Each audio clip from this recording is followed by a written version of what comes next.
Hello guys, and welcome back to my channel. I'm gonna be very honest. I don't even know how to approach this chapter. It was very hard to come up with like an analysis and to actually feel like I'm making sense. I almost didn't do a video for this one, and I'm recording it about 12 hours before you see this video. But yeah, today I have the summary and analysis of Jujutsu Kaisen Modulo chapter 14. Before getting started, please don't forget to follow me on my social media. All the links are going to be in the description below. I also have a Twitch if you want to join us there. But with nothing else to add, let's begin the chapter.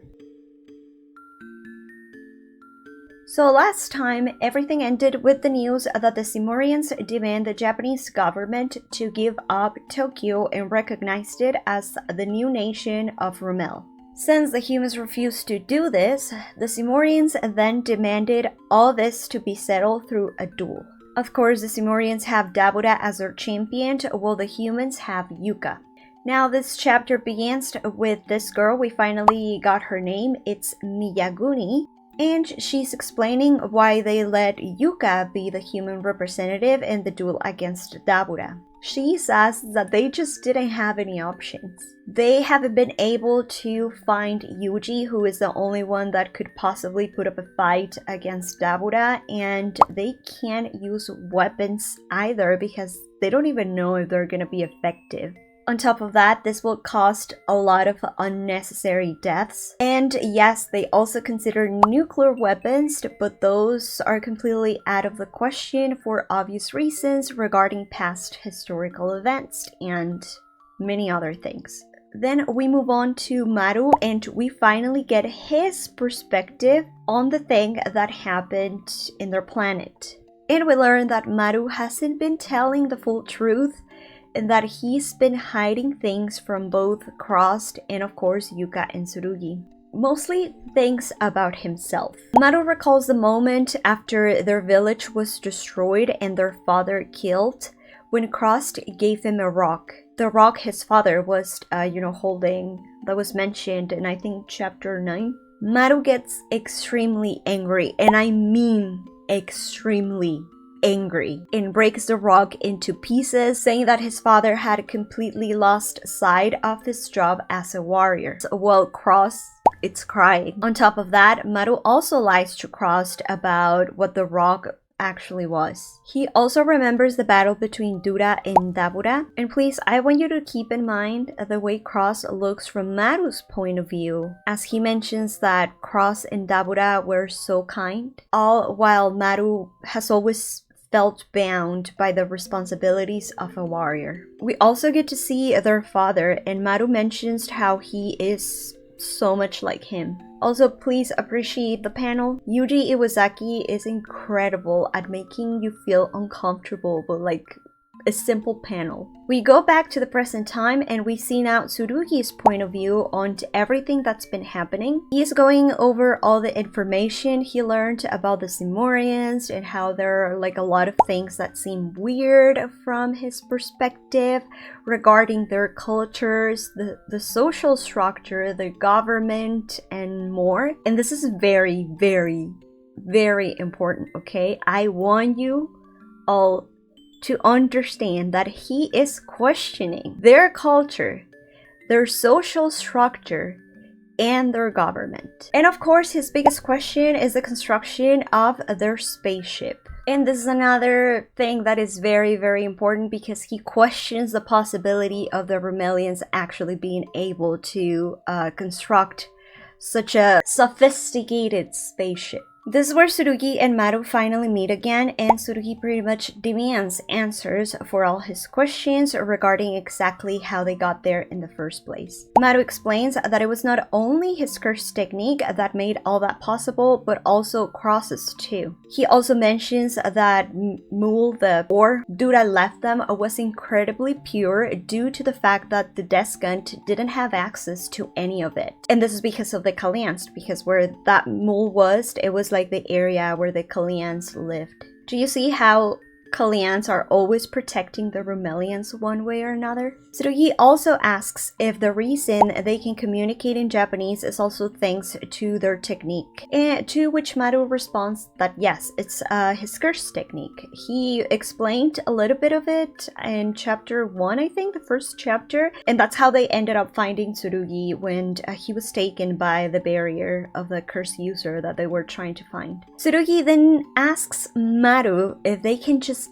leave Japan, the Romelians, which Maru responds obviously that they can't, especially not after finding out about the Kalyans or the cursed spirits. At this point, both of them are aware that Yuka's gonna be the representative in the duel against Dabura, and Maru tells Tsurugi that Yuka has no chance of winning and that she should just forfeit for her own sake. Tsurugi then argues that there might be a chance of winning by using binding vows, which is a very important part of Jujutsu sorcery, and everyone uses them, okay, despite what power scalers and agenda pushers want you to believe. While Maru kinda has an idea of what a binding vow can do, he doesn't fully understand the extent of them, so he insists that Yuka should just forfeit, that she is not going to win. So Tsurugi continues and explains that he doesn't want Yuka to die, at least not this way, since he already knows about the fact that she is sick, and even if she only has an extra day, he wants her to live the way she's supposed to, not fighting. So he insists in telling Maru that he needs to take his people and leave. To which Maru explains once again that they can't, and tells Tsurugi if he is going to talk about Yuka, they should also talk about the Kalyans and about Cross. So the inevitable happened, and well, we get to see the plane that is taking Yuka to her fight against Dabura. Maru and Tsurugi also start their fight. So now, I will try to analyze this to the best of my abilities because there is so much, like always. And it's a very serious topic that seems to go over a lot of people's head, one way or another. Because Gege Akutami is being super obvious with all the themes of this manga, and somehow people still can see it. Let's begin with the point of view of Maru. That is actually something that's new. We didn't truly see his point of view. It was something very superficial, and it was more through the perspective of Tsurugi and Yuka and Cross, not actually Maru. Through these chapters, we saw the Maru they saw because that is how he showed himself to them. If we go back to the chapter, the flashback from Cross's perspective, Maru has little to no important moments other than the ones being aggressive or like being the warrior type. First, when Dura founds them, he is the one that attacks him. He doesn't wait for like, what do you want? What is this? He immediately goes after him. Then the other one is when he jumped into the arena after Dura died. Other than that, he has little to no moments in that flashback other than saying little things here and there until we reach the moment when they're like get the ore and they're about to leave their planet, or they have the idea of leaving their planet. And this is because Cross can't understand Maru. His personality as a whole is just way too complicated for him to truly understand where he's standing. When he yells at Dabura after that duel, he's not angry because he killed Dura. He is angry because he didn't fight with all his strength, and this is when Cross tells him, "You're acting strange." Maru's curse is being a warrior, being bound to the ideas of what being a warrior means. And the fact that he's incredibly stubborn about this only adds up to it in a bad way, which is also the reason why the memory of his father looks the way it looks. His face darkened with an eerie smile. Like when you see that memory, you don't think of a loving father that did everything right. you think of the completely opposite thing. And that's because Maru considers himself to be so much like his father. In all the negative aspects that he has, he inherited them. He sees his father's obsession and stubbornness as the direct reason of their suffering. And now his own obsession and stubbornness that he got from his father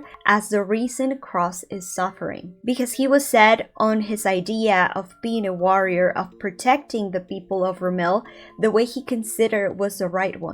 You know, like the whole neighbor thing. And as a consequence, he failed to see everything else involved, which is the political aspect of things and many more things that he simply refused to see. Remember that I said that, I think it was in the previous video, the fact that it was Crossed involved in the political stuff while Maru had a more idealistic vision of it all? This is what it is. Cross was worried about all these things that we are now seeing that Maru refused to see. Cross saw everything that could possibly go wrong and Maru refused to acknowledge all that. Now this takes me to the most complicated part of this chapter, and it's what had everybody talking and later on fighting because they refused to analyze this deeper. So I'm gonna try my best. Giga Akutami is writing a story about immigration, racism, discrimination, and xenophobia, among other things.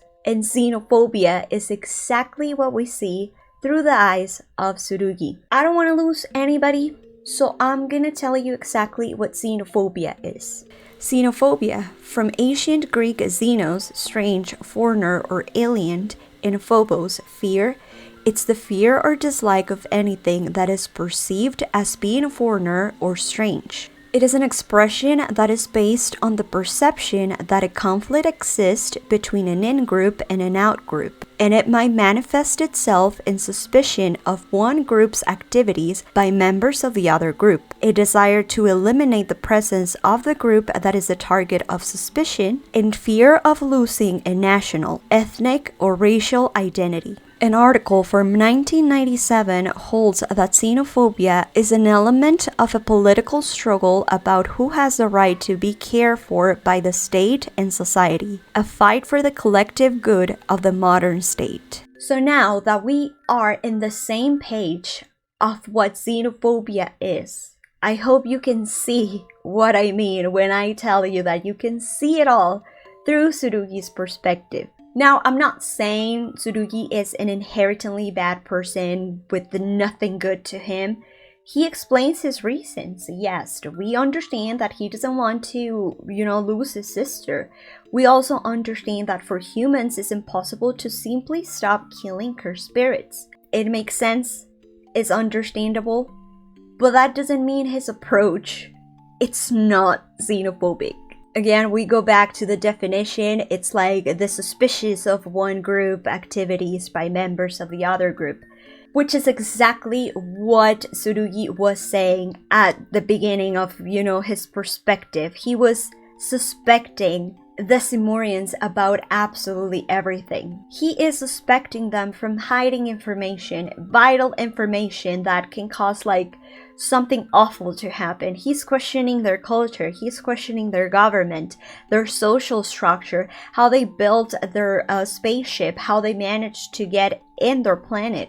All of it. In the last chapter, I think I mentioned that Usami was the only person that truly understood how to handle the entire situation and had everyone's best interest in mind, including, of course, the Simorians. This is what I meant. To truly understand each other. That was what he was trying to do, which is something that was said to us from the very beginning in the manga, right? The whole neighbor thing. To see things from their perspective as well, not just our perspective, not what we think is their perspective, without our vision clouded by fear of the unknown and the wrong idea that by allowing these people into your space, you're going to lose yourself or you're going to lose your racial identity, like the definition that I told you. Tsurugi was perfectly okay with the idea of being neighbors to the Romelians until the possibility, only the possibility, not the reality, of losing something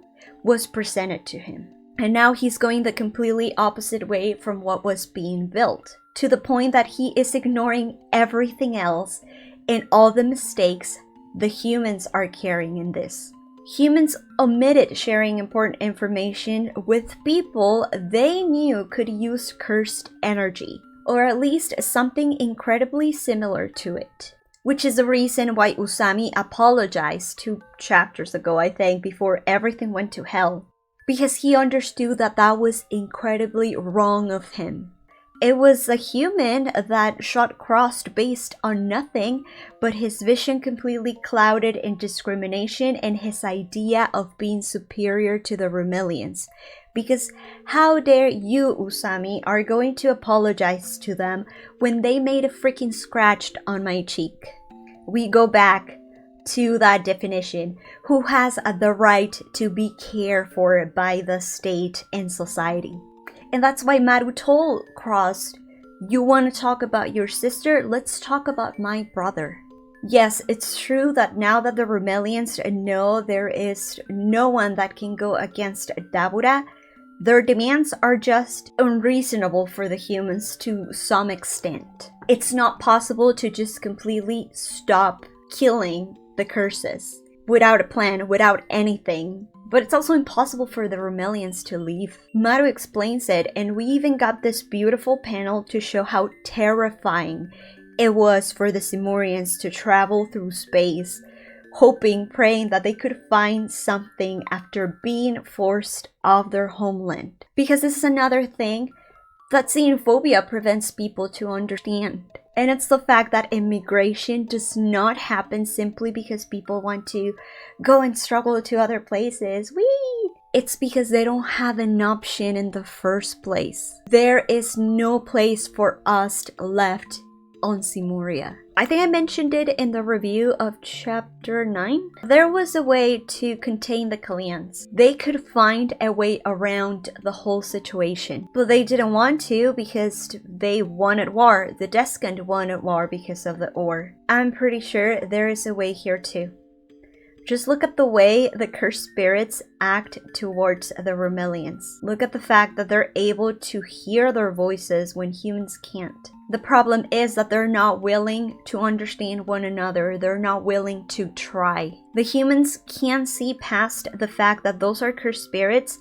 They feel threatened, which of course is completely normal. I understand. But they're turning that fear in a freaking wall that does not allow them to see beyond. The fear of the unknown. Something that they perceived as being strange, as being foreigner. Those are cursed spirits and we have to kill them and we have to keep getting rid of them no matter what. There's no way there can't be any other solution. That is the way things have been. And they have to stay that way. Even when they don't even know what the Romillions are capable of. Like the idea of Romillions and humans working together was mentioned already. And it was mentioned right before all this mess started happening. It might be the freaking solution for all of it. The actual solution and not just like the medicine to try to control it. But instead of actually sitting down and talking like it would have happened if Mr. Xenophobic here didn't put 2 holes through Cross's chest, they're fighting. Because the fear of the unknown, the fear for something that they perceive as strange, the fear of something different has clouded their judgment, and violence is all they see. To kick them out, to tell them to leave. And the Romillions, feeling threatened, are going to defend themselves. Because just like Tsurugi and Usami and Yuka, they have a right to live. And they have a right to seek better conditions for their people. God, I hope I managed to explain this the best way possible. And I managed to connect everything that Tsurugi was doing or everything that's happening to the definition of xenophobia, because again, it's just going over people's head. Like, I understand you trying to defend the character that you like, right? I like Tsurugi. I'm not like, no, he's completely evil. He has no salvation. He has no redeemable quality. That's not the case, because at the end of the day, you obviously understand his perspective. His perspective is the fear of losing his sister. He's afraid of that, and it's that fear that it's preventing him from seeing beyond.